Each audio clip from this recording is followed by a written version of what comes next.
When your back is against the wall, with only one way out and the odds stacked against you, it pays to have a grizzled, tough-as-nails old war veteran around to pull you out of the fire. Bill Overbeck is just that grizzled old man. He's not fighting in the jungles of Vietnam, and he's not holding off waves of undead zombies. He's fighting just to help the helpless escape a world of madness and pain. Welcome, my friends, back to the Fog, a realm of evil, pain, and damnation, where a cruel and pitiless entity plays games of death and fear with helpless survivors as they struggle to evade brutal and bloodthirsty killers. Among the survivors is an old veteran named Bill Overbeck. Once, Bill served his country in Vietnam, only to return from that hellhole to a system and government that wasn't at all appreciative of his sacrifices. Life was unpleasant for Bill. Those who knew about his service were unforgiving and cruel. He went from boring job to boring job, never feeling like his life had any meaning to it. That is, until the green flu spread throughout Philadelphia and began turning everyone into hungry, mindless, infected zombies. It was hell on earth, a nightmare of infected monsters trying to consume what was left of humanity. And frankly, Bill felt at home again. Life was more simple when he had an easy goal. He had an enemy to shoot in front of him and allies to protect beside him.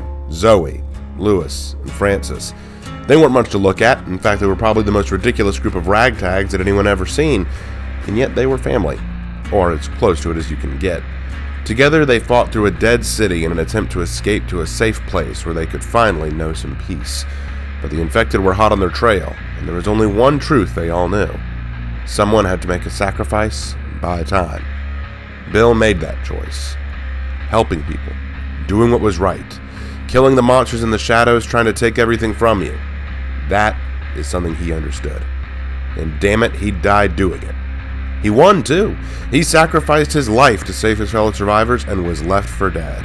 His friends would never forget his noble sacrifice for them. But what they didn't know was that across the different universes and realities that exist, a cruel entity was looking on with interest. He did not allow Bill to die. Such resilience and endurance would surely be fun to test and push to the limit. Why not let Bill try his survival skills on a new world? A world where he was not quite as armed. A world where he is not fighting the undead, but instead mindless barbarity. That is how Bill came from the Left 4 Dead franchise over to Dead by Daylight. I must confess, I've not played Left 4 Dead. I know, heresy. But Bill kind of makes me want to. I love this old fart. The more I looked into his character, the more I felt endeared towards him. He's the grumpy old war veteran stereotype, but hell, we all love that stereotype for a reason. Bill knows a thing or two because he's seen a thing or two, and that makes him a grade A survivor. And his perks in-game? Boy, howdy do people love running his perks. Let's talk about him. Bill has 3 unique perks like everyone: Left Behind, Borrowed Time, and Unbreakable. Left Behind is a perk that activates if you were the last survivor in the trial. It's kind of a callback to how Bill was the one left behind in the game finale as he stood his ground to buy his friends time.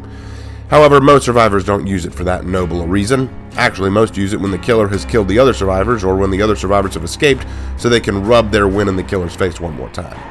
When you're the last one in the trial, the aura of the hatch will be revealed to you from within at most 32 meters while this perk is active. I've never been able to use it because I'm usually one of the first ones to die. Even if he takes me, I will finish it! Damn it! I was going to finish it and help everyone else escape.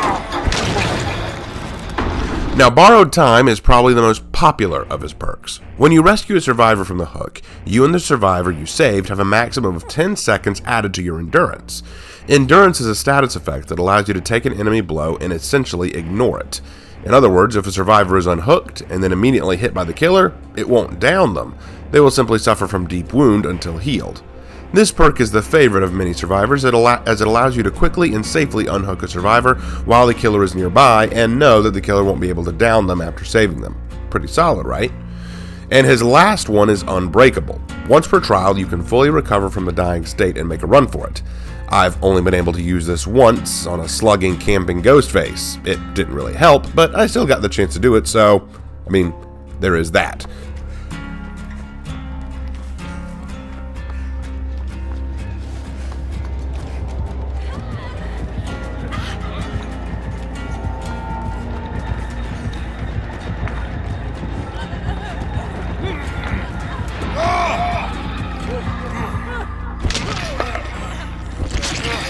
You're a slugger. Oh my lord. He is a camping slugger.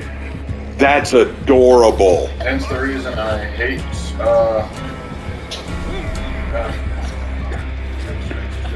Look at it. Oh my god. Dude, you're adorable. You're adorable.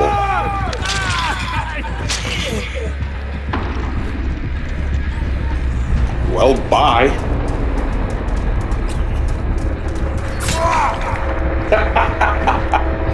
But I don't see a whole lot of use in it, especially if the enemy is slugging. All it means is you've gotten up now, and now the enemy is going to just chase you down later and get you down. Take it for what it's worth, though.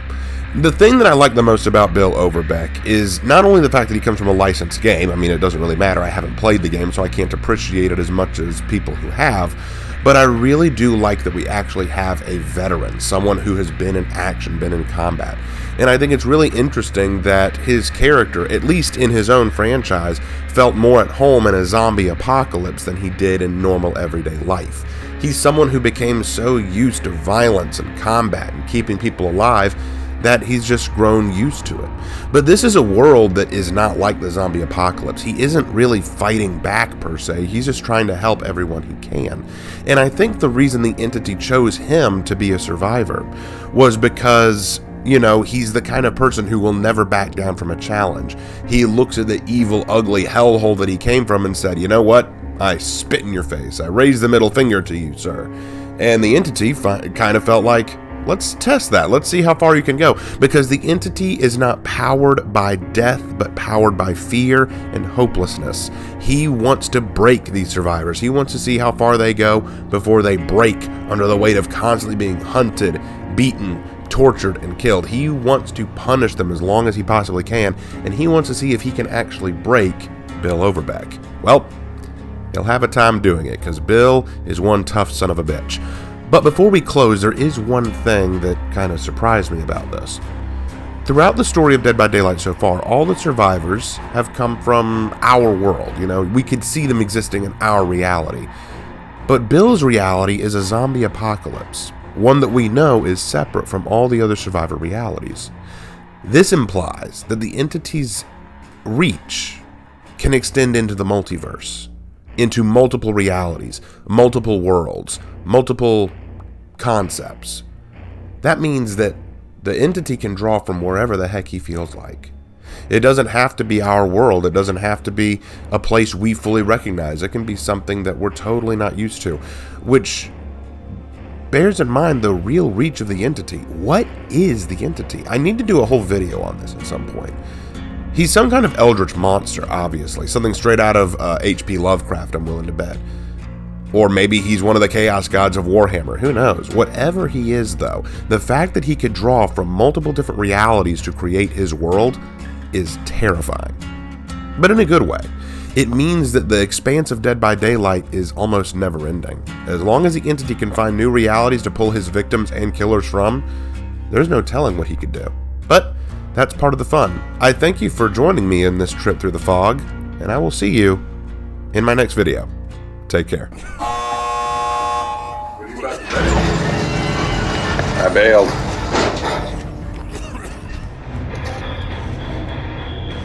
Adept Bill. Nice. You get adept. When you use their 3 perks and only their 3 perks. Yeah.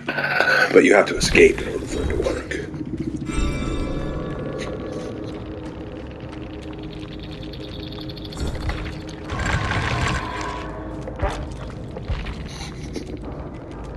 I did it. I got some good level up too.